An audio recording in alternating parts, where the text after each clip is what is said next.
Y hoy día les vengo a presentar de este tema, que es crisis epilépticas focales y trastornos del neurodesarrollo como causa de psicosis, dándole un enfoque en el estudio del primer episodio.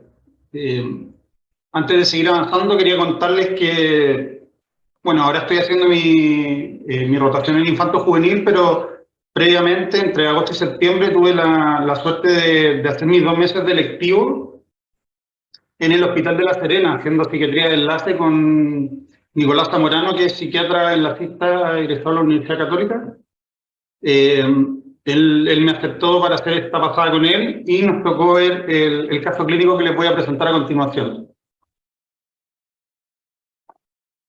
Este es un paciente de 20 años, de antecedentes psicosociales, vivía en una zona de la cuarta región que se llama Punta de Choros, que es súper rural y que limita con la tercera región, hacia la costa. Vivía con su madre y su hermana, y él estaba terminando la enseñanza media haciendo como un 2x1 por temas de pandemia. La verdad es que no tenía repitencias escolares. De antecedentes remotos de relevancia, este paciente y la madre refería convulsiones desde hace 5 o 6 meses atrás, que en el último mes habían sido diarias, habían sido una convulsión todos los días. Este paciente no tenía antecedentes psiquiátricos previos y no tenía consumo de sustancias tampoco. En cuanto a la historia, la anamnesis próxima, este paciente comenzó la madrugada del 5 de septiembre con un cuadro caracterizado principalmente por inquietud psicomotora, tenía ideas delirantes paranoides, estaba muy desorganizado en su pensamiento, estaba verborreico, compresión del habla. Y durante el curso de esta mañana, el paciente habría evolucionado a una franca agitación psicomotora, por lo que, la verdad, lo llevaron a la posta rural y el SAMU lo llevó a urgencias del Hospital de La Serena, con medidas de contención mecánica y farmacológica. La madre sí había confirmado en la urgencia que el paciente había tenido convulsiones durante la noche previa. Había estado convulsionando todos los días, pero que sí también antes de este episodio había convulsionado. En la urgencia, entonces, se describe al paciente que estaba hemodinámicamente estable, normotenso, febril. Dentro del examen físico, bueno, estaba contenido 4 extremidades, se describe con pupila amniótica, isocórica, hiporreactiva, estaba bajo sedación. No tenía otras alteraciones al examen físico neurológico que se hayan detallado en este momento en la urgencia. Se le tomaron exámenes generales de laboratorio y dentro de esto destacó una CK elevada de más de 11.000 y una PCR también elevada de 9.1. Se le tomó test de droga en orina que salió negativo. Y se solicitó, bueno, se le tomó un escáner de cerebro que salió sin hallazgo. De todas maneras se solicitó evaluación por el equipo de neurología, quienes por este antecedente de cambio importante en la conducta, la agitación psicomotora y las convulsiones, solicitó complementar el estudio con una resonancia del cerebro y una punción lumbar. A la espera de los resultados se le inició ciclovir como endovenoso como profilaxis de encefalitis herpética, y finalmente el paciente fue ingresado a la UTI como para complementar el estudio, esperando el resultado, o sea, esperando que se pudiera tomar la resonancia, esperando el resultado de la punción lumbar, como para manejo de agitación peligrosa, para vigilar la función renal, y se decidió hacer una interconsulta psiquiatría de enlace por sospecha de esquizofrenia. Entonces, nosotros acudimos a evaluar al paciente. En la historia, el paciente refiere que esa mañana había escuchado un programa de radio donde le habían colocado una serie de canciones en un orden específico con el fin de hacerle daño y generarle un mal. Destacar que el paciente en ese momento ya estaba más tranquilo. Esto que le había sucedido provocó que posteriormente él pudiera enterarse del pensamiento de unos niños que estaban planeando entrar a su casa para robarle sus cosas. Él escuchaba los pensamientos de estos niños. Y al examen mental nos pareció de partida que el paciente estaba vigil, orientado y estaba atento, nos invirtió bien serio. Estaba tranquilo, cooperador en ese minuto. De apariencia estaba desarreglado. Llamaba la atención lo hipomímico que estaba, tenía una rigidez paratónica de las 4 extremidades, parecía con un afecto que estaba aplanado, y otra cosa que llamó mucho la atención eran alteraciones en el lenguaje. Tenía un lenguaje disástrico, con una prosodia que era monotonal. Aquí un poco lo describimos, era como si arrastrara las palabras, como si tuviera una papa caliente en la boca, ¿ya? Tenía pensamiento que era concreto, con algunas asociaciones laxas y estas ideas delirantes, paranoides, bien bizarras, y evidenciamos ciertos fenómenos de influencia y pérdida de los límites yoicos en la historia, esto en el fondo que él podía saber los pensamientos de estos otros niños que le querían hacer daño, o podía escuchar pensamientos de otras personas. No pesquisamos en ese momento fenómenos tensoperceptivos, no tenía ideación suicida y estaba psicótico. También hicimos un examen neurológico para complementar, donde lo que nos llamó la atención en ese momento también tenía que ver con esta, evidenciamos una parecia de los músculos de la lengua, y también esta como dificultad o hipotética parecia de los músculos faciales. Dentro de este examen de los pares craneanos, llamaba la atención que al pedirle al paciente que moviera, tenía limitación de los movimientos laterales y en el eje vertical de la lengua también. Hicimos una entrevista a los familiares. Los hermanos referían que el paciente durante los últimos 2 años aproximadamente había evolucionado con mayor agresividad e irritabilidad, y sí creen que en los últimos meses estaba con conductas muy paranoides, como que cerraba las cortinas de la casa, como por miedo que alguien le quisiera hacer algo. Y también por sospecha de la interconsulta de que nos hicieron de esquizofrenia, nos pareció que en cuanto a los síntomas negativos, efectivamente estaba este aplanamiento afectivo, que queda la duda si es que era algo por como las alteraciones del lenguaje, que era muy como monotonal, ¿no? Pero no tenía logia, sin anedonia, sin asociabilidad y sin esta como falta del drive para iniciar actividades tampoco. Nos parecía la historia de la entrevista luego. Entonces, como hipótesis diagnóstica, hicimos los diagnósticos de una agitación psicomotora que estaba en vía de remisión, y el síndrome psicótico lúcido, OPS causa secundaria principalmente, había que estudiarlo por este antecedente de las convulsiones. Y como sugerencia al equipo, nosotros les planteamos complementar el estudio con los exámenes faltantes para estudio de organicidad, como este estudio ampliado. Solicitamos que le pidieran una TSH, una vitamina B12, ácido fólico, exámenes de ITS y ceruloplasmina. Y la conducta que tomamos nosotros fue, aparte del seguimiento por el equipo, iniciamos manejo de psicosis con risperidona en dosis antipsicótica y manejo de la agitación con aldol más lorazepam. Entonces ahora, ya terminando el caso clínico, los contenidos de esta presentación, como lo voy a enfrentar, primero quiero mencionar el enfrentamiento de un primer episodio psicótico en el Hospital General. Vamos a ver ahí, hacer un pequeño repaso. Después algunos diagnósticos diferenciales principales. Vamos a hablar de la psicosis epiléptica. Finalmente también vamos a hablar de algunas alteraciones del neurodesarrollo como causa de epilepsia. Y finalmente algunas conclusiones. Partiendo por lo más general, algunas particularidades del estudio de la psicosis en el hospital. Decir que la prevalencia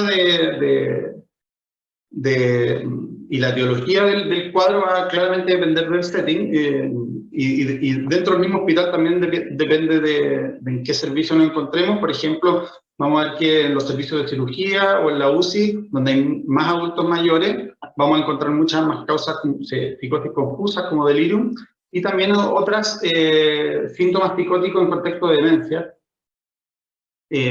Pero, por ejemplo, si nos vamos a la urgencia, donde hay muchos más pacientes jóvenes a veces, vamos a ver que hay mayor prevalencia de psicosis exógenas por droga. ¿Qué posibilidades nos enfrentamos al enfrentar a un paciente con un primer episodio en el hospital? Primero, que sea una enfermedad psiquiátrica primaria, ¿cierto? En segundo lugar, que sea una psicosis secundaria, alguna condición médica o sustancia exógena. pero también, que esto hace más difícil el enfrentamiento, una psicosis secundaria sobre una primaria. Y eso, poder esclarecer eso del cuadro va a tener mucha relevancia el seguimiento que le podamos dar al caso, así como todos los exámenes que haya que hacerle. ¿Por qué siempre hacer un estudio de causas secundarias? Primero porque la psicosis secundaria en la población general está escrito que tiene una prevalencia de un 6%, si bien es un porcentaje que podría primero parecer no tan grande, pero es un número suficiente que a todos nos va a tocar y nos ha tocado. Y es lógico pensar también que estos porcentajes de causas orgánicas, causas médicas, aumentan dentro del setting del hospital, claramente. Entonces, ¿cuándo sospechar una causa secundaria? Si bien yo les mencioné que íbamos a ir viendo que hay que hacer siempre el estudio, hay ciertos elementos a la historia que en el fondo nos van a ir indicando cuándo sospechar. Y estos son en presentaciones atípicas, cuando no parece una clásica esquizofrenia, ¿cierto? Primero que tenga un inicio que sea menor de 15 años o más de 25 años, que es lo clásicamente descrito, donde no hay un pródromo como nosotros lo conocemos, donde haya síntomas físicos acompañantes inusuales del paciente, donde haya respuesta pobre al manejo con antipsicóticos que le podemos dejar al paciente, cuando hay una temporalidad también entre la aparición de la psicosis y la enfermedad médica, estamos observando, también tiene que haber una plausibilidad biológica, o sea, que nosotros conozcamos o se sepa o esté reportado que la condición médica puede causar psicosis, ¿no? Y por último, y esto quiero mencionar aparte, los síntomas psiquiátricos que apuntan a organicidad, esto está clásicamente descrito. Primero, el compromiso de conciencia, siempre hay que estudiarlo claramente. Pero hay otros síntomas psiquiátricos que clásicamente están descritos que indicarían más a un cuadro orgánico, como las alucinaciones visuales, las alucinaciones olfatorias, y que haya ausencia de síntomas de primer orden.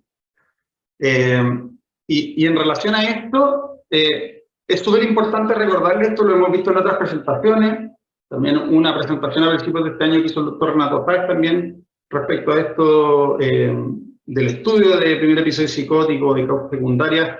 Él presentó en el contexto de la encefalitis autoinmune. Recordar que no se puede determinar en base a la psicopatología si la psicosis es primaria o secundaria, van a ser elementos que nos van a orientar. ¿Ya? Esto es súper importante, que no existen síntomas patognomónicos. No hay que darle peso a cierto tipo de alucinaciones al hacer el diagnóstico o a los mismos síntomas de primer orden. Recordar que los síntomas de primer orden descritos por Schneider, ciertos estudios han visto que tienen una sensibilidad de no más del 60% y una especificidad de no más del 76% en poder diferenciar psicosis primaria.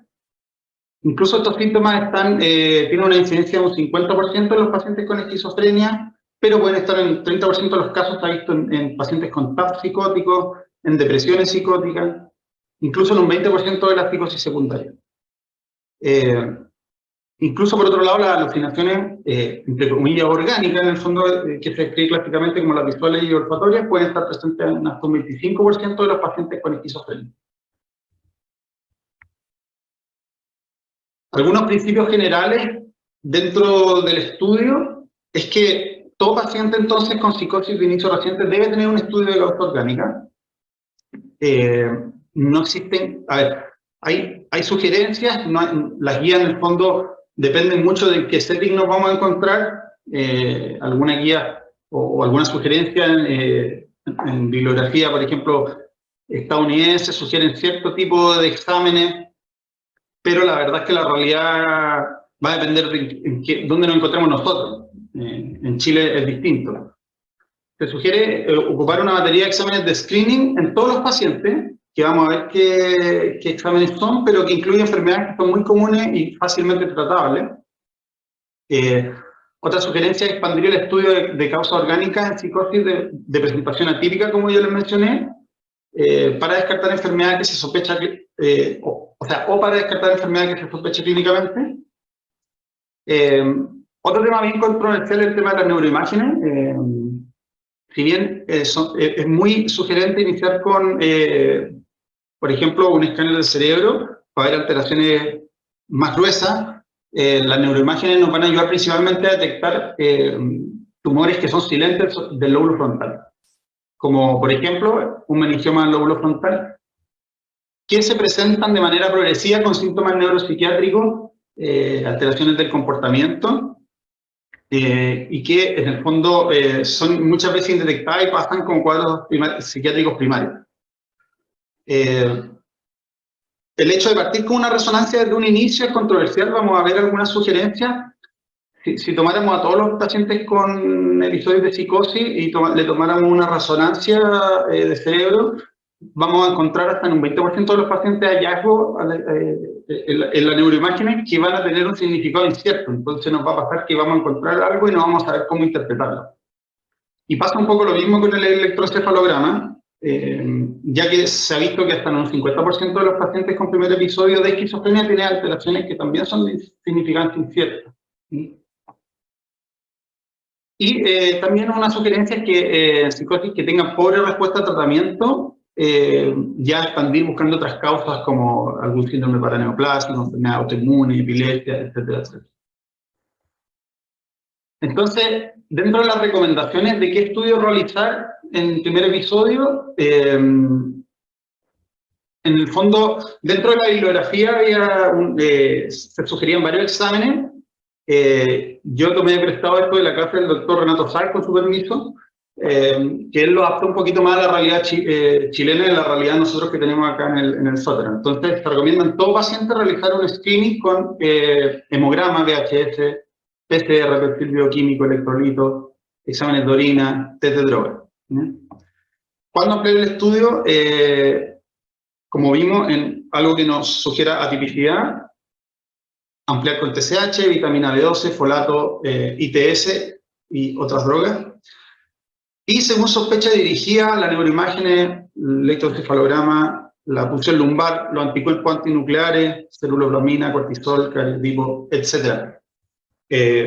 Como les mencioné, por ejemplo, en algunos textos mencionan los anticuerpos antinucleares como parte del screening, pero la verdad es que acá no es tan barato como en otros países. Esto también me lo prestó el doctor Renato Sáez cuando realizó una neuroimagen. Ciertas banderas rojas también que nos pueden ayudar para considerar realizar una neuroimagen en psicosis. Tenemos signos o síntomas neurológicos que pueden incluir alteraciones cognitivas, patología neurológica o cerebral preexistente en el paciente, que haya cambios significativos en la presentación clínica, que el paciente tenga historia familiar de trastorno neurológico, historia de algún traumatismo encefalocraniano, convulsiones, como en el caso de este paciente, que hay un inicio agudo, síndrome confusional, y también se sugiere, caso aparte, de previa iniciar una terapia electroconvulsiva. Las causas de psicosis secundarias, entonces, son muchas. No es el objetivo de esta presentación mencionarlas todas y repasarlas todas, porque la verdad no terminaríamos nunca, pero comentarles que es súper importante conocerlas. Es importante conocerlas porque si no es difícil sospecharlas. Es importante dentro de todas estas causas que considerar, saber los grupos, por ejemplo, alteraciones congénitas, tenemos alteraciones endocrinológicas, hay enfermedades metabólicas que lo pueden generar, infecciosas dentro de todo lo que son la encefalitis, inmunomediadas como encefalitis autoinmune, ¿ya? Lupus, nutricionales, neurológicas, que dentro de las neurológicas también tenemos muchas como neurodegenerativas, la epilepsia, que es tema de esta presentación, enfermedades desmielinizantes, vasculares, tumores, y también fármacos y sustancias. Solo me interesa quedarnos con esto, en que es importante que después, sobre todo los que somos becados, leerlas, estudiarlas, conocerlas, para poder sospecharlas. Entonces, el principal diagnóstico diferencial del caso clínico que les estoy presentando hoy día, tenemos psicosis más convulsiones. Entonces, por ende, los principales diagnósticos diferenciales que tenemos, una encefalitis límbica, que puede ser infecciosa autoinmune y que por eso neurología solicitó hacer el estudio de convulsión lumbar. y la psicosis epiléptica. Por lo tanto, el foco fue estudiar el sistema nervioso central. Y volviendo al caso clínico, entonces, el paciente evolucionó, se mantuvo psicótico durante la hospitalización con mala respuesta a las dosis de antipsicóticos que nosotros sugerimos. Del punto de vista biomédico evolucionó bien, con GK a la baja, con función renal conservada. Tuvo 2 episodios de convulsiones dentro de la hospitalización que fueron presenciados por el equipo tratante en la UTI, y incluso uno fue presenciado por el equipo de neurología. Entonces pudieron hacer el diagnóstico. El resultado de la punción lumbar salió normal, y por lo que se suspendió la ciclovir. No se le tomaron pruebas como más específicas de anticuerpos en el líquido cefalorraquídeo, primero porque allá no es tan fácil tomarlo, y la sospecha de psicosis epiléptica era muy alta. Entonces decidimos mantenernos en eso.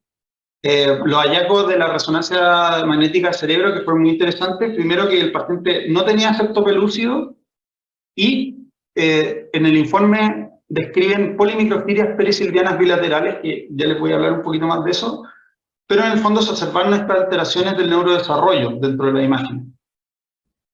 El electroencefalograma, la verdad es que reveló actividad lenta, intermitente central izquierda. Y por último, la conclusión del equipo de neurología de allá del hospital fue que estas alteraciones y estos hallazgos en las neuroimágenes explicaban la epilepsia, pero a ellos les parecía que no explicaban completamente el cuadro de psicosis. A ellos les parecía que tenía como esta historia de quiebre vital el paciente, y nos pidieron que lo siguiéramos viendo porque ellos creían que tenía un cuadro psiquiátrico primario también. Entonces fue ahí cuando yo me empecé a preguntar, ¿será que el paciente es un paciente que tiene esquizofrenia y ahora está convulsionando?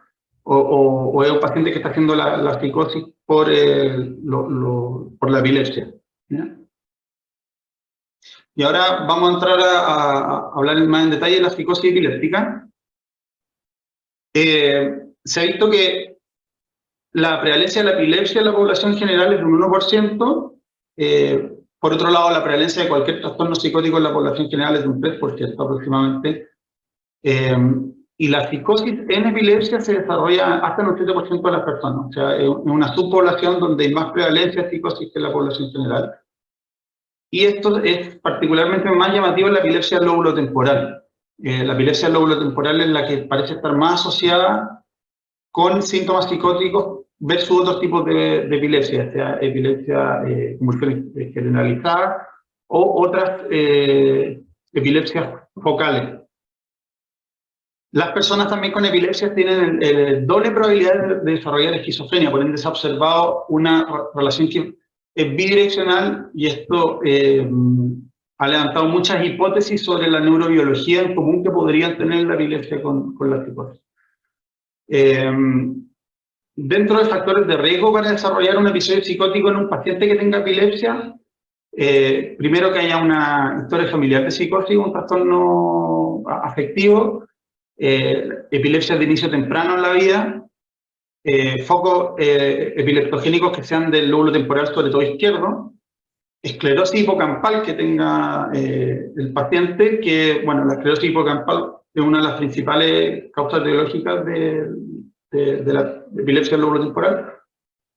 Que el paciente tenga historia de haber tenido estatus epiléptico, historia de convulsiones febriles, lesiones estructurales cerebrales, como lo que vimos, como los hallazgos que les mencioné en la neuroimagen, y una historia de epilepsia mal controlada, mal tratada de larga data. Serían los principales riesgos. Este es un estudio bien grande que se publicó en 2014, que estudió la prevalencia de la psicosis en la epilepsia. La gracia que tiene es que se incluyeron muchos artículos, con 58 artículos, y los estudios tenían entre 50 a más de 34.000 pacientes. Los principales hallazgos que les quería mostrar es que, por un lado, se observó que la prevalencia de psicosis en la población de personas con epilepsia en general, como vemos en el gráfico de la izquierda, dio que es más de un 5,6% de psicosis en la población con epilepsia. Si es que acotamos esta población, ahora en el gráfico de la derecha, los pacientes con psicosis, o sea, con epilepsia al lóbulo temporal, la prevalencia de psicosis sube hasta más de un 7%. Y la otra conclusión del estudio, que incluye menos estudios acá, porque eran menos estudios los que en el fondo tenían esta población de control, se vio que mediante el odds ratio, que hasta casi la gente con epilepsia tenía hasta casi 8 veces más probabilidad de tener psicosis que la población sin epilepsia, ¿ya? Ahora, ¿cómo se clasifican las psicosis epilépticas? Lo más importante es que se clasifican según qué relación tienen respecto a la actividad ictal, respecto a la actividad eléctrica, las convulsiones. Primero tenemos las que están relacionadas directamente a la actividad epiléptica, que son las que llamamos psicosis ictales. Tenemos las psicosis que también están relacionadas a la actividad ictal, pero se dan posterior a la crisis, que son las psicosis postictales. Y tenemos psicosis que no están claramente relacionadas a la actividad epiléptica y son las que llamamos psicosis interictales. Vamos a ir viéndolas un poco más en detalle porque en cuanto a su presentación clínica y sus síntomas neuropsiquiátricos tienen algunas diferencias. Primero, dentro de la psicosis ictales, o sea, los síntomas psicóticos que se dan durante las convulsiones, se dividen según su focalidad. Los síntomas psicóticos van a depender del sitio de la actividad eléctrica. Tenemos epilepsia del lóbulo temporal, la epilepsia del lóbulo frontal, la epilepsia del lóbulo parietal y la del lóbulo occipital. Vamos a darle un poquito más tiempo a la epilepsia del lóbulo temporal, que es la que está más asociada con síntomas psicóticos. La epilepsia del lóbulo temporal son las que cuando la zona epileptógena primaria se localiza en el lóbulo temporal o en regiones vecinas, que puede ser como la ínsula, la corteza orbicular, la corteza vitrofrontal, ¿ya? Y la unión temporo-parieto-occipital. Corresponden a 2/3 de las epilepsias focales y esta es la que se caracterizan por estos síntomas de aura con manifestaciones neuropsiquiátricas muy marcadas respecto a las demás, ¿ya? Y podríamos dividirla si es que es una epilepsia del lóbulo temporal que involucra más estructuras mediales, o sea, más mesial, donde se describe clásicamente como esta aura de sensación epigástrica, con mucho miedo, ansiedad, que puede incluso el paciente manifestar esta sensación como de éxtasis, que usualmente evolucionan con compromiso de conciencia, pero tienen estos automatismos orales y manuales repetitivos, con estas posturas distónicas de los miembros superiores, etc. Sí, que la convulsión parte en estructuras más laterales del lóbulo temporal. El paciente va a experimentar estas auras de olores peculiares como olor a quemado y alteraciones autonómicas como náuseas, vómitos, y pueden tener alucinaciones auditivas o visuales que son más complejas, pero también van a evolucionar con compromiso de conciencia y también van a tener estos automatismos motores, ¿ya? Como muecas faciales, y generalmente tienden a generalizarse después las convulsiones. Otras epilepsias focales que es relevante mencionar, no entrar tanto en detalle, pero por ejemplo la epilepsia del lóbulo frontal, que es la segunda en prevalencia, que es 20% de las epilepsias focales, usualmente son epilepsias que dan con convulsiones que son muy frecuentes, abruptas, que duran menos tiempo, son un poco más breves, y tienen mayor incidencia de posterior estatus. Tienen estos fenómenos motores también, estos automatismos, pero son un poquito más complejos, como aplaudir, cantar, etc. Y puede acompañarse de síntomas neuropsiquiátricos pero son síntomas afectivos. Por otro lado, la epilepsia del lóbulo parietal, que es el 5% de las epilepsias focales, se caracteriza por tener estas auras que son más somatosensoriales y lateralizadas, como puede tener parestesia y disestesia, y muchas veces parecen ser alucinaciones como táctiles, sensación de cosquilleo, y se asocian a vértigo. Y son de muy breve duración y por ende suelen pasar desapercibidas. Luego la epilepsia del lobo occipital, que el 3% de las epilepsias focales pueden tener alucinaciones visuales, pero son elementales. O sea, el paciente va a ver luces, globos de colores, y puede tener síntomas negativos también, como estos escotomas. Por lo mismo es difícil diferenciarlo de la aura migrañosa, que parecen mucho. Ahora, haciendo un resumen sobre las psicosis dictales, y lo que me interesa que se quede en la presentación es que los síntomas psicóticos son menos comunes que en las otras modalidades de epilepsia que vamos a ver, como las coictales e interictales. Si bien pueden haber alucinaciones o ideas delirantes, sobre todo en la epilepsia del lóbulo temporal, siempre va a tender a haber otras características durante la crisis, principalmente los automatismos motores, y después las francas convulsiones tónico-clónicas, después de una generalización de la actividad eléctrica. Las convulsiones suelen durar menos de 3 minutos, claramente, y por ende es poco probable que generen síntomas psicóticos que sean problemáticos, incluso muchas veces no se pesquisan. Ahora vamos a entrar en las psicosis posictales. Las psicosis posictales representan un 25 o un 30% de las psicosis que se asocian a epilepsia. La epilepsia suele estar presente años antes de la aparición de la psicosis, más de 10 años antes. Se han propuesto algunos criterios diagnósticos que pueden ayudar un poco a hacer el diagnóstico, que tienen que ser psicosis que se originan dentro de una semana tras la convulsión y que duran más de 15 horas y menos de 2 meses. Y no tiene que haber evidencia de que el paciente tenga una psicosis con tratamiento antipsicótico en los últimos 3 meses, descartar toxicidad por antipiléptico, el electroencefalograma que demuestre estatus no convulsivo. Todas estas cosas no pueden estar. Ahora, caracterizando un poquito más las psicosis coictales, es bien característico y se escribe mucho que luego de que el paciente convulsiona, y hay un periodo de confusión coictal, y posteriormente el paciente va a mejorar, que es lo que se llama intervalo lúcido, como acá se ve en el gráfico la parte como de color morado. Este intervalo lúcido puede durar hasta una semana, donde después se va a desarrollar la psicosis. Y la psicosis coictal puede durar días a semanas. Está escrito que puede ser de 16 horas a 18 días y tiene una media en 3,5 días. Del punto de vista clínico, se caracterizan por tener una marcada agitación y alteraciones conductuales, como en el caso del caso clínico que les estoy presentando de este paciente. Son muy predominantes los síntomas afectivos, que pueden ser manía o depresión, y con esta como sensación de éxtasis y mucha como presión del habla. La psicosis puede tener trastornos del pensamiento, alucinaciones visuales auditivas, ideas delirantes, que usualmente son paranoides, manía o depresión, y es súper importante, como les mencionaba, la agresión con agitación. Pueden o no presentarse con delirium, y comparaba las psicosis interictales, que les voy a comentar ahora a continuación. Las psicosis posictales se presentan más comúnmente con alucinaciones visuales, delirios como de tipo religioso o de grandeza o presión del habla. Y el electroencefalograma suele mostrar como el enlentecimiento difuso.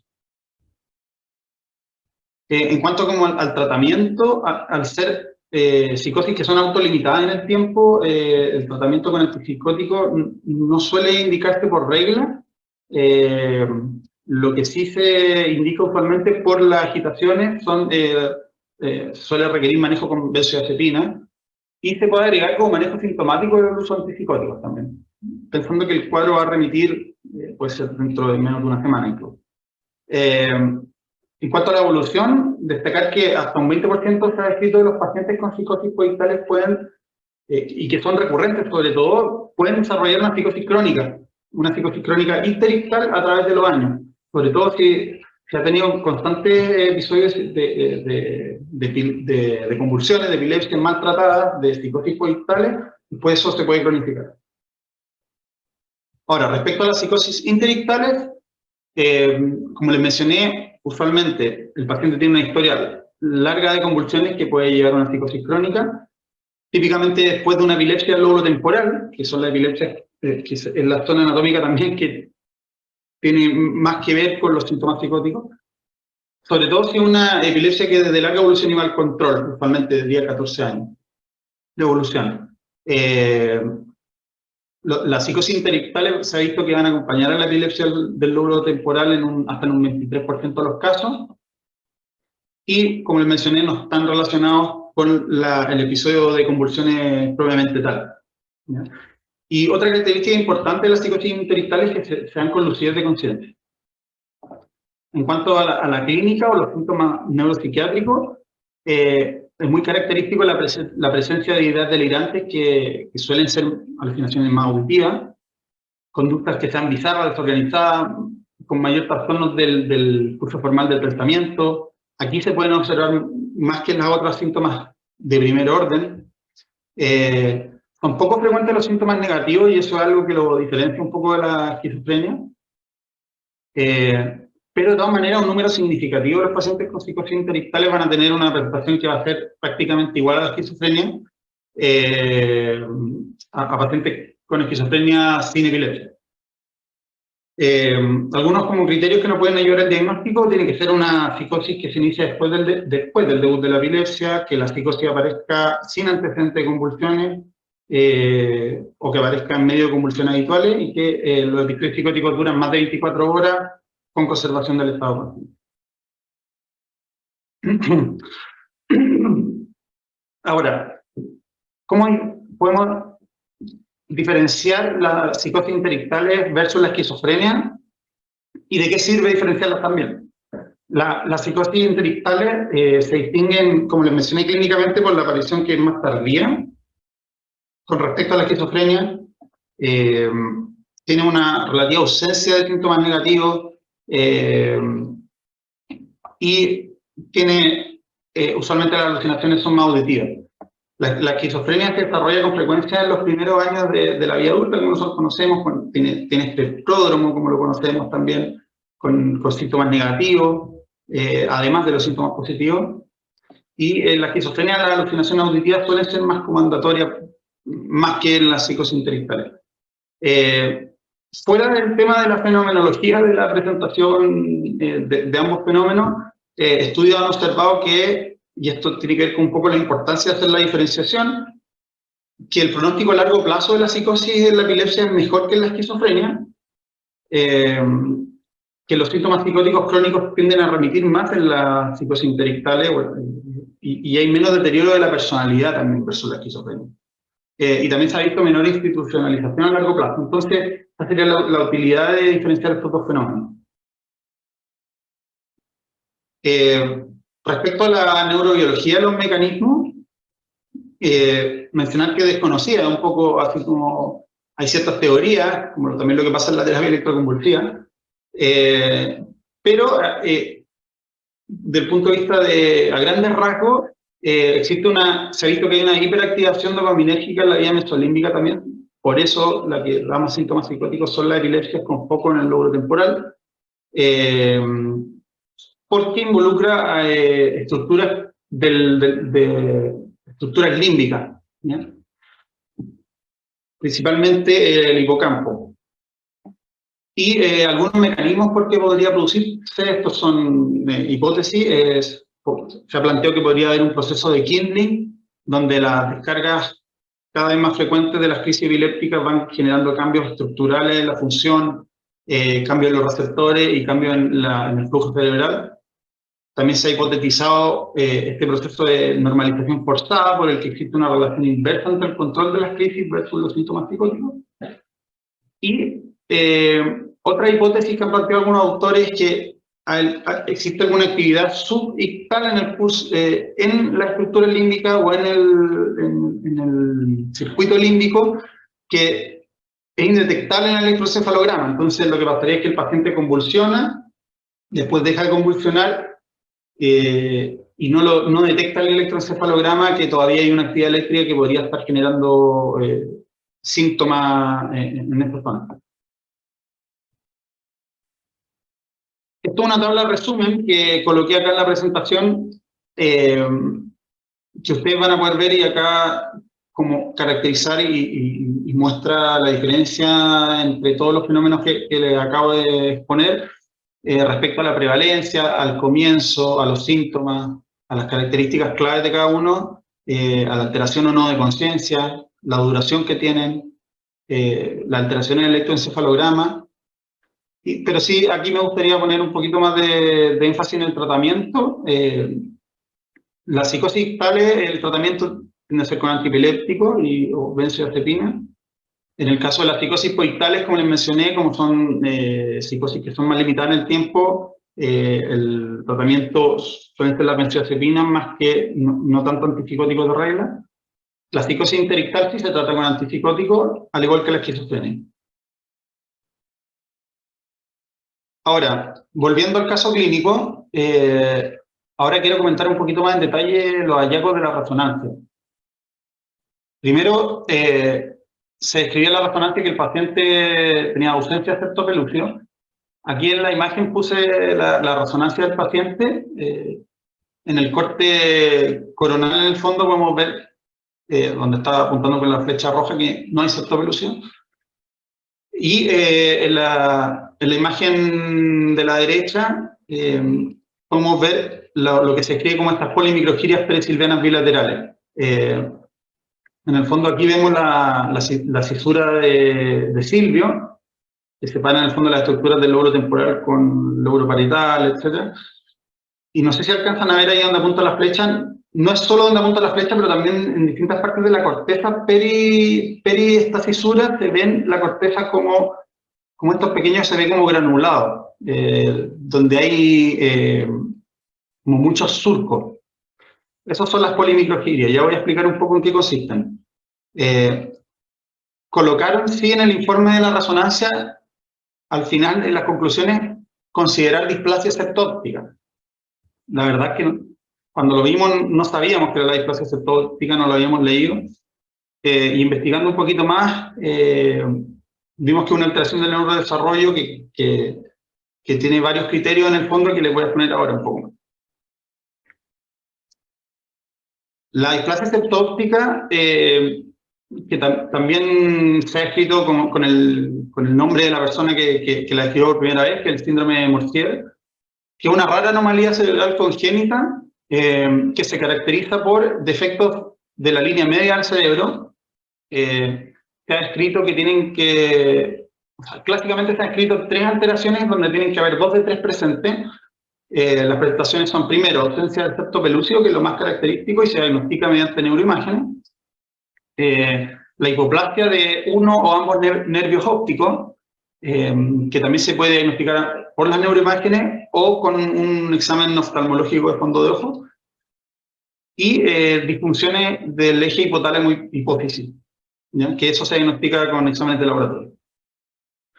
Los hallazgos clínicos y radiológicos van a ser muy variables, no hay un consenso actual respecto a cuál es la definición estricta, y ha surgido en el último tiempo un nuevo concepto de lo que se llama displasia septóptica plus, porque se ha visto que estas alteraciones del neurodesarrollo se asocian a otras anomalías, no necesariamente de la línea media cerebral, sino del neurodesarrollo también. Por ejemplo, las polimicrogirias. Alteraciones de otras anomalías de la corteza cerebral, distintos tipos de displasia, y eso es lo que se ha denominado la displasia septóptica plus. Nos faltaban igual con el informe de la resonancia como criterios para poder hacer el diagnóstico, aprovechando después cuando yo pude volver de mi rotación electiva y aprovechando que ya había pasado por mi rotación de neurología, pude hablar con los neurólogos de acá del Sótero, en específico con el doctor Uribe, que se dedica a epilepsia, y vimos juntos las imágenes donde efectivamente él me confirmó que, claro, que no había septopelucio, que estaban estas polimicrogirias que eran bilaterales, perisilvianas, y que sí, efectivamente, el paciente tenía hipoplasia de ambos nervios ópticos. Como pueden ver acá en la imagen, ahí donde apunto con las 2 flechas rojas, en un corte coronal se ve que tiene chiquititos los nervios ópticos, ambos. Respecto a las alteraciones del eje, la hipófisis, no habían alteraciones evidentes en la neuroimagen, sin embargo me sugirió completar el estudio, completarlo con estudio laboratorio de eje hipotálamo-hipófisis. Ahora, respecto a la etiopatogenia de la displasia septo-óptica, se ha postulado que probablemente multifactorial. Se ha visto ciertas alteraciones desde el punto de vista genético en un porcentaje muy pequeño de los pacientes afectados y en amplia gama de genes que acá que son todos estos que están acá. Y también se han identificado ciertos factores ambientales que aumentan el riesgo de manifestar alteraciones de displasia septo-óptica o de este espectro de alteraciones del neurodesarrollo, que pueden ser modificables por un lado, como el tabaquismo materno, el consumo de alcohol, el abuso de drogas durante el embarazo, y otros no modificables como la etnia o la primigravedad. ¿Cuáles son las manifestaciones clínicas ahora de la displasia septo-óptica? La verdad es que son muy heterogéneas y variadas. Van a depender del grado de compromiso del sistema nervioso central. Yo les comentaba que la verdad esto es un espectro de alteraciones que puede ir desde manifestaciones que el paciente sea sintomático. De hecho, el doctor Uribe me comentaba que tiene algunos de pacientes con este diagnóstico, pocos, pero tiene, y algunos son asintomáticos. Y entonces las manifestaciones pueden ser de sintomático hasta tener alteraciones de retraso del desarrollo, convulsiones, discapacidad visual por la hipoplasia de los nervios ópticos, síntomas y signos de disfunción hipoficiaria y otras alteraciones de mayor compromiso, como les mencioné esto de la displasia óptica plus. En el fondo todas las otras alteraciones que haya pueden generar distintas manifestaciones clínicas. La heterogeneidad de la enfermedad significa que bueno, también puede diagnosticarse esto, puede empezar a manifestarse desde la etapa neonatal, o incluso puede iniciar con manifestaciones desde la edad adulta. No solo la heterogeneidad en la manifestación, sino en el tiempo. Y ahora les quería comentar un poquito más de las polimicrogirias, que es esta otra alteración que además tenía el paciente asociado a la displasia septo-óptica, que son las polimicrogirias.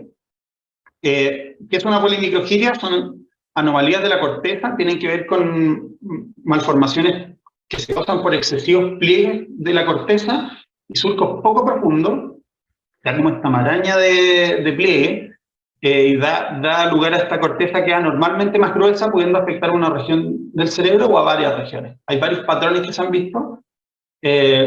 Es un trastorno de la migración de los neuroblastos en el neurodesarrollo y da lugar a hemisferios cerebrales que son estructuralmente anormales. Y igualmente los síntomas que va a tener el paciente dependen de dónde estén las polimicrogirias anatómicamente. Y en este paciente se describía que tenía polimicrogirias perisilvianas bilaterales. O sea, este es el principal patrón de localización de las polimicrogirias, está en un 61%. Se caracteriza por su localización, que es alrededor de la fisura de Silvio en ambos hemisferios, que puede tener una expresión que es variable, y las manifestaciones clínicas van a ser acorde a qué tanto compromiso haya de la corteza. Y acá es súper importante mencionarles que la región perisilviana, sobre todo del hemisferio no dominante, es el principal epicentro del procesamiento y la producción del lenguaje. Y esto tiene que ver mucho con los hallazgos que al principio no sabíamos darle algún significado en el caso clínico del paciente, los hallazgos del examen neurológico. Estas polimicrogirias, las manifestaciones clínicas incluyen alteración de la función motora oral, o sea, puede ser parálisis de los músculos de la cara, de la lengua, de la mandíbula, de la faringe. Es lo que se llama parálisis pseudovulvar, que genera dificultades para hablar, para comer, para tragar, que pueden ser desde leve a severa. Por estas mismas alteraciones motoras, hay alteraciones en la producción también del discurso. O sea, el paciente va a estar disástrico, va a tener pobre fonación, va a tener alteración de la fluencia, alteraciones de la prosodia también en el examen mental, como esta voz monotonal. También las manifestaciones son actividad eléctrica incontrolada, sobre todo si compromete el lóbulo temporal, como en este caso, y puede generar discapacidad intelectual también, que puede ser de leve a grave. Sin embargo, es importante notar que las dificultades en la producción del habla muchas veces hacen pensar un deterioro cognitivo más profundo de lo que realmente es. O sea, los pacientes se ven con todas estas alteraciones del lenguaje y hacen pensar que tenga alguna alteración de una discapacidad intelectual, pero realmente no es tan así. Por último, bueno, estas polimicrogirias perisilvianas tienen todo este espectro de manifestaciones en el habla del lenguaje, un estudio en el fondo que se dedicaron como a recopilar todas las manifestaciones que se escribían en varios estudios primarios.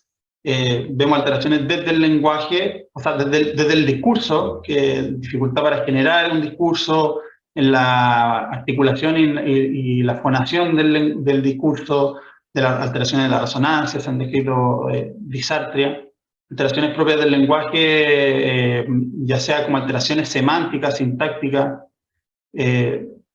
y otras estructurales o de la función motora, como estos signos pseudovulvares como de parálisis de la musculatura de la orofaringe, que puede llevar incluso en el peor de los casos a que el paciente no pueda hablar. Hay casos descritos de polimicrogiria en esta zona del cerebro donde los pacientes no son capaces de emitir lenguaje. Solo que en el caso clínico, o este paciente que nosotros vimos, tenía estas alteraciones que eran un poquito más leves, pero en el fondo eran muy notorias también.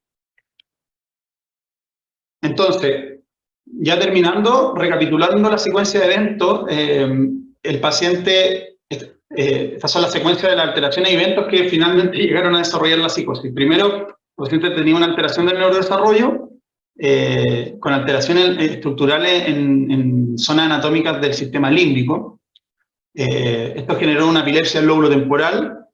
El paciente empezó a desarrollar múltiples convulsiones por la epilepsia descompensada, que generó estas psicosis poictales que probablemente tuvieron por mucho tiempo recurrentes y sin tratamiento.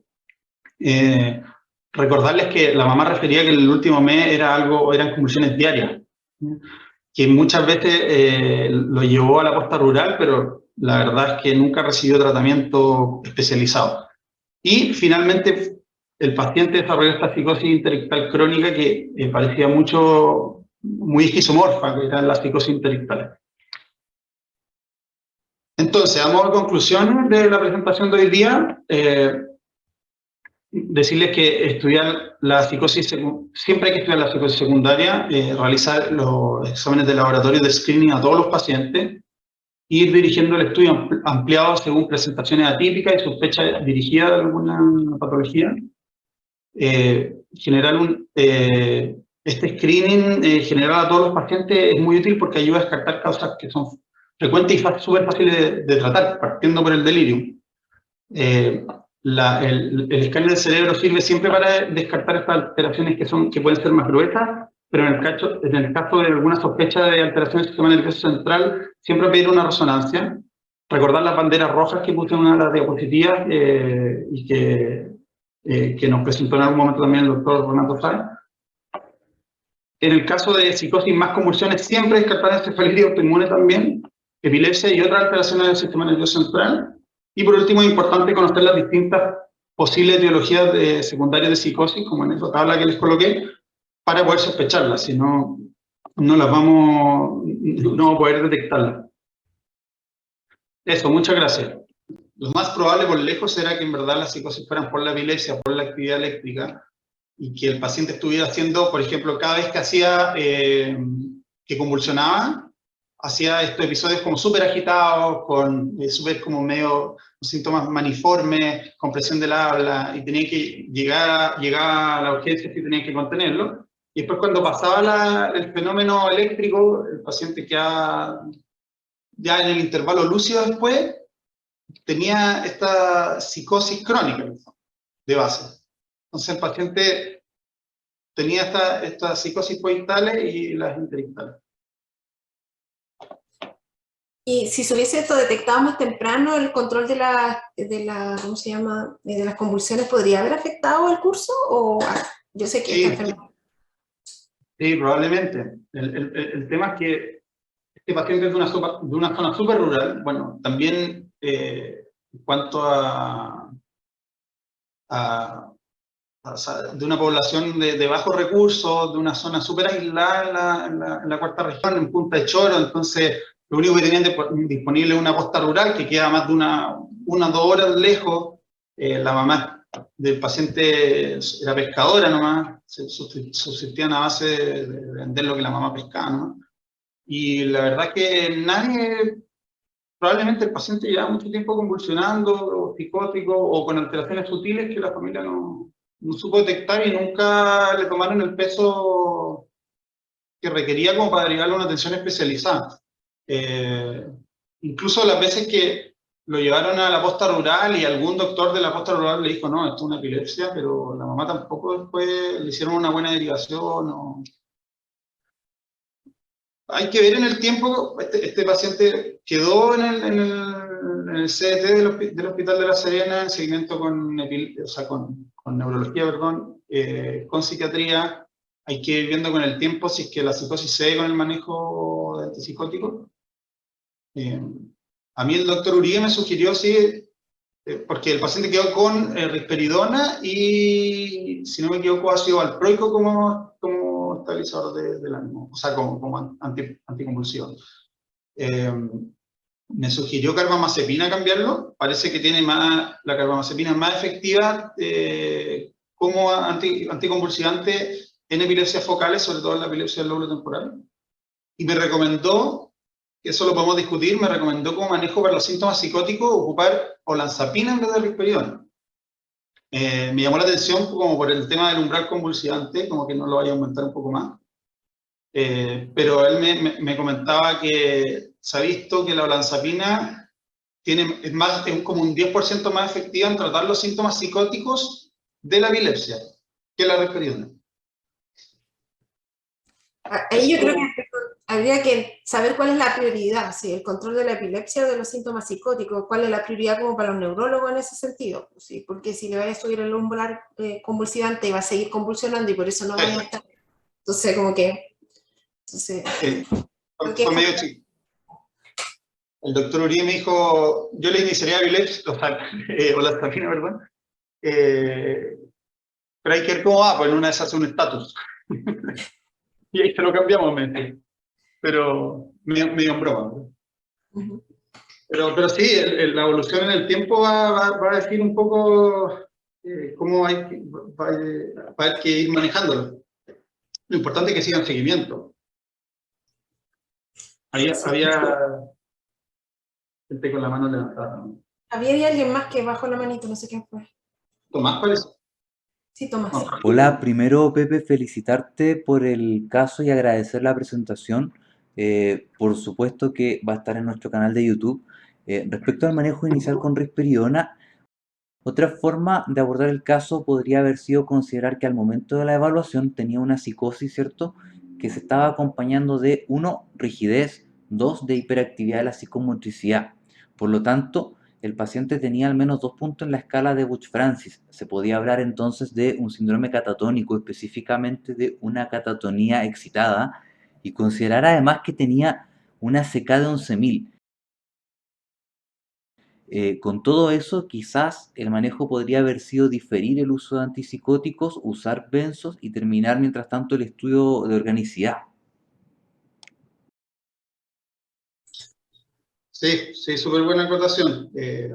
Recuerdo que lo pensamos cuando nosotros lo evaluamos. No nos pareció que tuviera síntomas como catatónicos, o que tuviera síntomas como algún puntaje relevante en el Buch-Francis.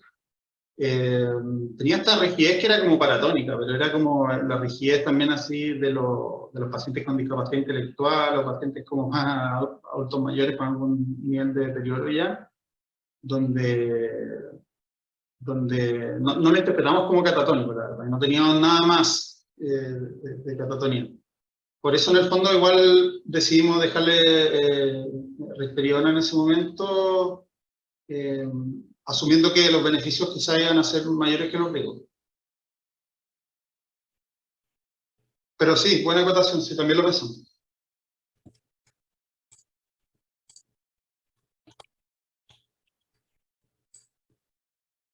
Tomás, ¿iba a preguntar algo?